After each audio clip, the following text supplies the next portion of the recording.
vlog mo, sir? First YouTube channel daw. Yes po, ayan. Sarap. Ay.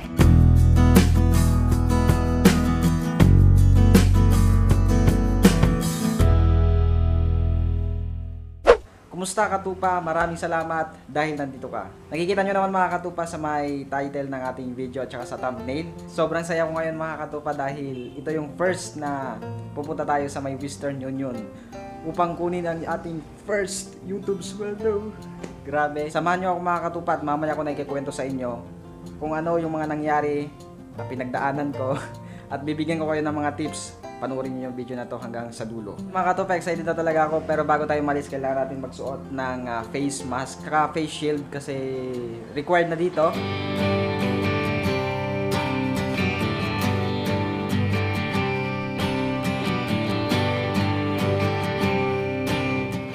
Go.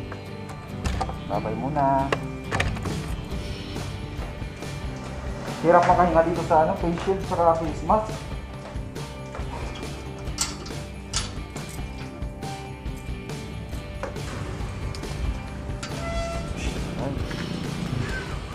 Yan, so hirap makahinga dito sa face shield natin sa face mask. Ang lugar ko nga pala ngayon na kinaroroonan ay Siniluan, Laguna. So sa mga katupa natin na taga Siniluan, Laguna, yan, shout out sa inyong lahat. So mamaya ko na sasabihin sa inyo ang mga pinagdaanan ko dito sa YouTube. First YouTube channel. Sobrang saya ko mga katupa, hindi ko may paliwanag, grabe. Halos maiyak ako sa saya. Hindi ko may paliwanag yung tuwa talaga. So lalakad lang ako para exercise na din at para tipid pamasahe.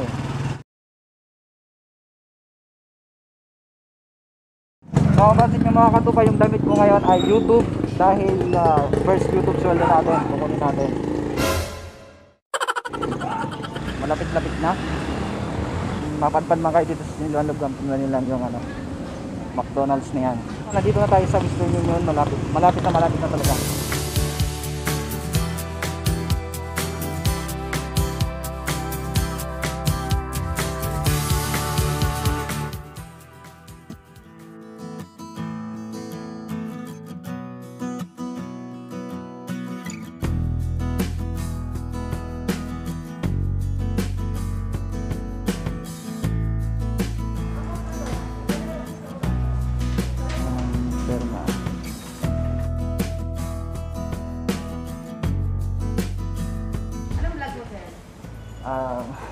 First YouTube channel daw. Yes po, ayan. Matagal din po. Dami pong pinagdaanan yan kasi ako naman po yung pinaka main content ko ay nagtuturo ng gitara. Perma, okay.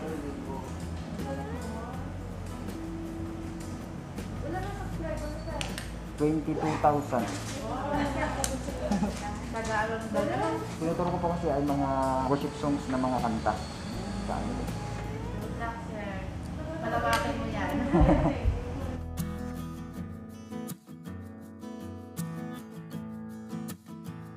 Sarap. Yan. Mga katupa. Opo, yan.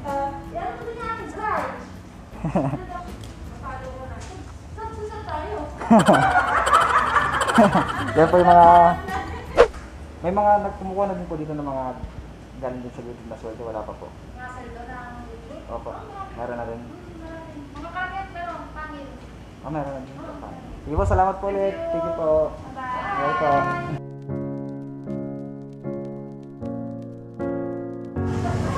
Sige po sir.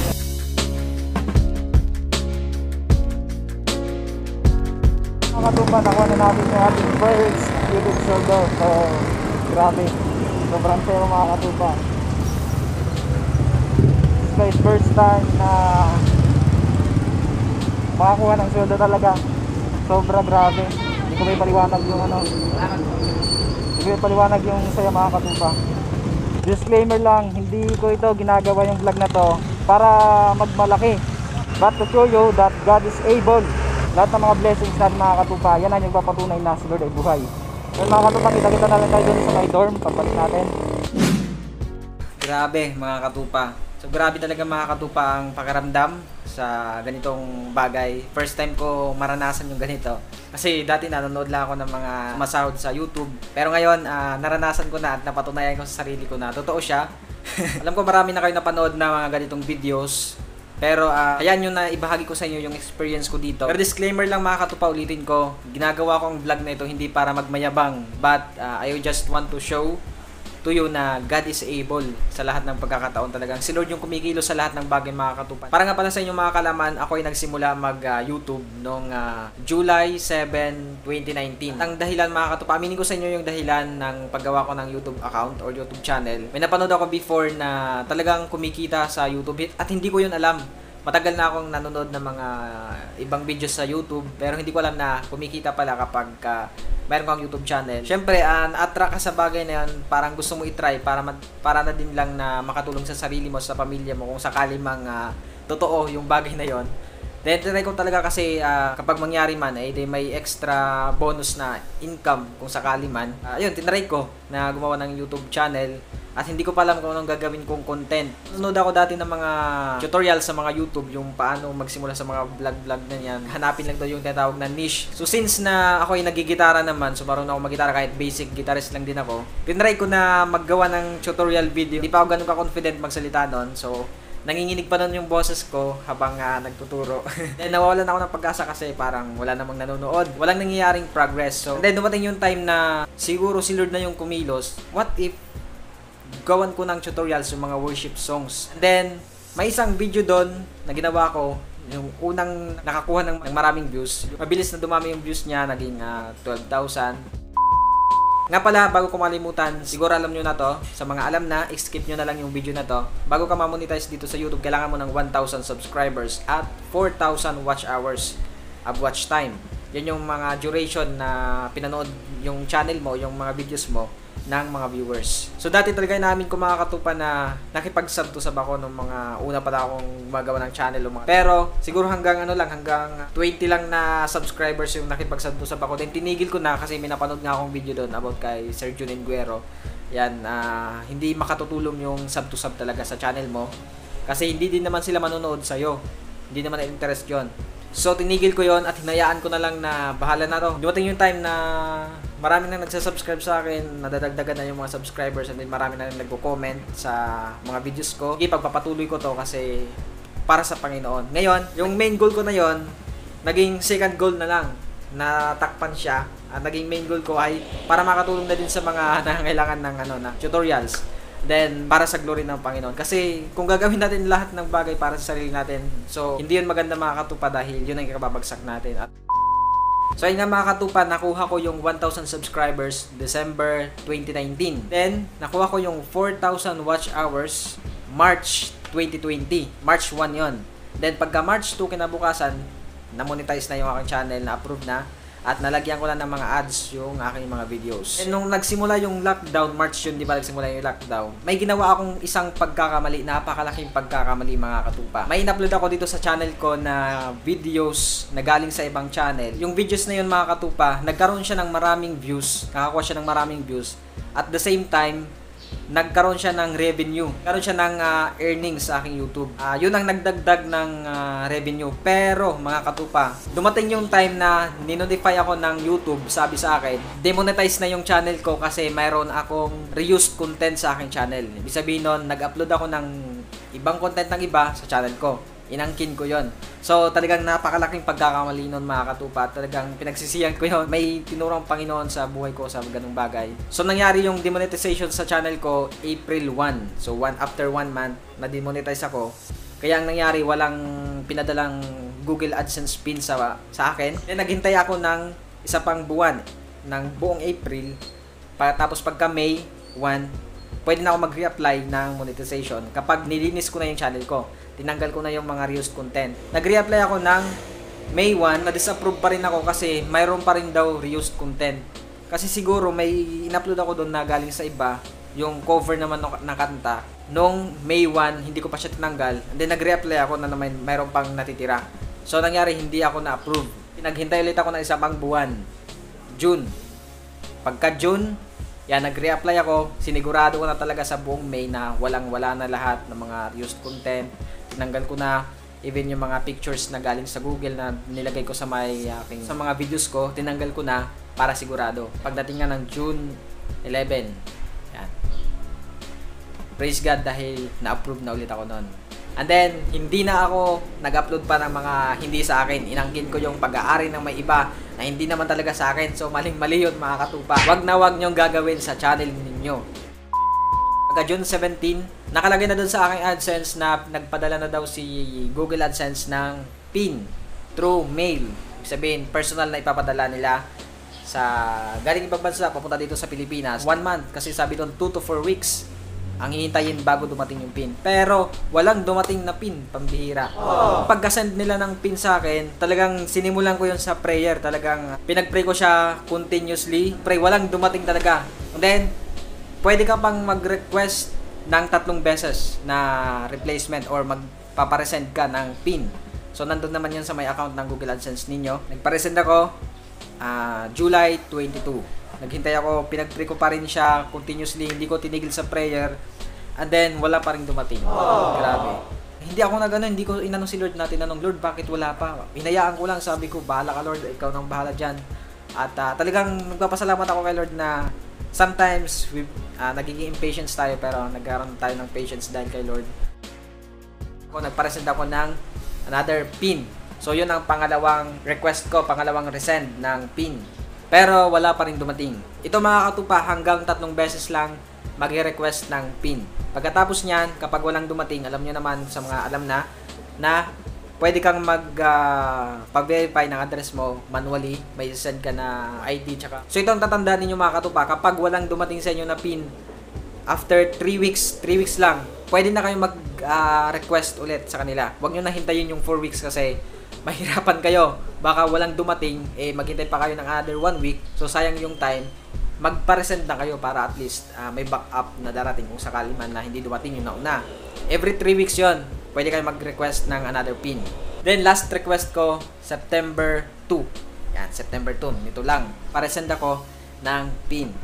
And then, akala ko maghihintay pa ako ng ilang weeks, 2 to 3 weeks or 2 to 4 weeks bago ako magpa-verify yung manually, yung sisend mo na yung ID mo, yung address mo na may katunayan na dito ka nakatira. So, tinry ko siya na nung September 5, ilang days lang nakaraan, nung last request ko, tinry ko na tingnan yung process. Nanood ako sa YouTube kung paano i-verify yung address without Google AdSense PIN, kahit walang dumating na PIN.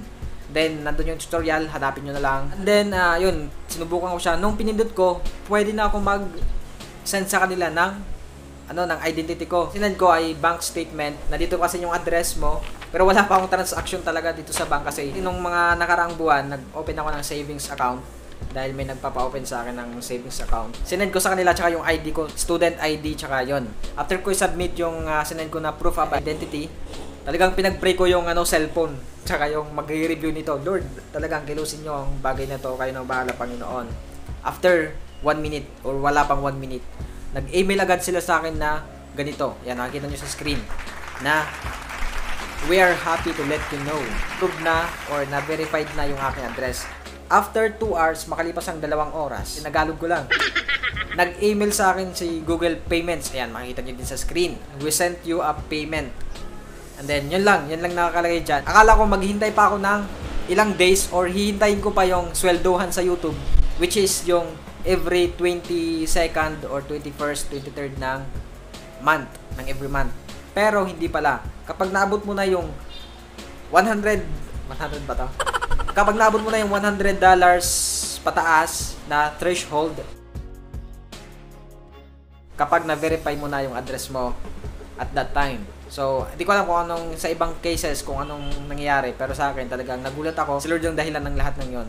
Pero kasi walang nakalagay na payment form or payment receipt. Yung nandun yung control number. So, wala akong nakita. And then, pinanood ko ulit isang vlog niya nung pagkuha ng sahod sa YouTube kung paano, ganyan. Pinanood ko ulit, which is pinanood ko na siya dati. Then, pinanood ko ulit. Mayroon palang pipindutin doon sa may AdSense account mo na part para makita mo yung payment receipt. Nandoon yung pinaka-control number yung details na ibibigay mo doon sa my Western Union. Nung pinindot ko nga yun, grabe, sobrang tuwa ako. Hindi ako mapalagay nun. Grabe, hindi ko may paliwanag kung nabidyohan ko nga lang yung sarili ko noon, kung may CCTV lang dito. Grabe yung tuwa ko. Hindi ko alam anong masabi ko Basta, ibang pakiramdam ko. Sabi ko, Lord, salamat. Wala akong nasabing iba kundi, Lord, salamat talaga. Salamat. Iba yung pakiramdam. So, grabe. Halos maiyak ako na after how many paghihirap talaga dito sa gagawa mo ng videos, worth it yung paghihintay. Hindi pa ito yung katapusan. Maraming pang nangyayari dito. Basta yung focus natin mga katupa, hindi yung mga bagay dito sa mundo. Yung pa rin tatandaan natin lahat sa mga nanonood sa akin ngayon, na yung focus natin ay ang makilala si Lord sa buhay natin. Kung hindi mo pa nakilala si Lord, kailangan natin makilala si Lord Jesus sa buhay natin. Yun ang pinakamahalaga sa lahat. Bonus lang yung kumikita ka sa YouTube. Talagang hindi naman ganun kalaki yung kinita ko dito sa YouTube dahil hindi naman tayo sikat. Hindi naman marami yung views natin or viewers. So ngayon mga katupa, pasensya na dahil hindi ko sasabihin sa inyo kung magkano ang aking kinita dito sa YouTube. So, yung digits ng kinita natin ngayon ay 5 digits. Actually, hindi siya magiging 5 digits kung hindi dahil dun sa may in-upload ko na hindi sa akin. Yun ang nagdagdag ng revenue talaga. Yun ang nagdagdag ng at least kahit papaano. Wag na wag niyong gagawin yung mga katupa na mag-upload kayo o magre-upload kayo ng content na hindi sa inyo. Ayan mga katupa, ito lang masasabi ko sa mga nagsisimula gumawa ng YouTube channel o gumawa ng content dito sa YouTube. Masasabi ko lang, focus on your content. Ito ang pinakamahalaga talaga sa lahat. Wag natin magiging sentro kahit kailanman yung pera. And wag na wag mong gagawin para lang sa sarili mo. Ibigay mo yung glory sa Panginoon dahil hindi sa iyo ang glory, kay Lord lang. Ang the best pa rin na achievement natin sa buhay ay ang makilala si Lord at makapiling siya sa kanyang kaharian. Habang nabubuhay pa tayo ngayon, ito yung chance natin para kilalanin si Lord, para mapit tayo kay Lord. Sabi nga Lord, for God so loved the world that He gave His only Son, that whoever believes in Him shall not perish but have eternal life. Kapag nananampalataya tayo kay Lord, hindi tayo mapupunta sa impyerno. That's why dumating si Lord dito sa mundong ito para ligtas tayo sa impyerno. Kailangan talikuran natin lahat ng ating mga kasalanan at lumapit tayo kay Lord. I just pray mga katupa na kapag kahit counting kita lang naman dito sa YouTube, sa channel natin, siguro makapag-ipon na rin ako para sa magkaroon kami ng sariling bahay. Ayan, yun yung pinaka-prayer ko sa Panginoon. Kasi nangungupahan lang kami dun sa Antipolo. So ako nasa Laguna ngayon kasi may nagpapaaral lang dito sa akin. So yun lang mga katupa, maraming salamat sa inyong panonood. God bless you and all the glory belongs to God.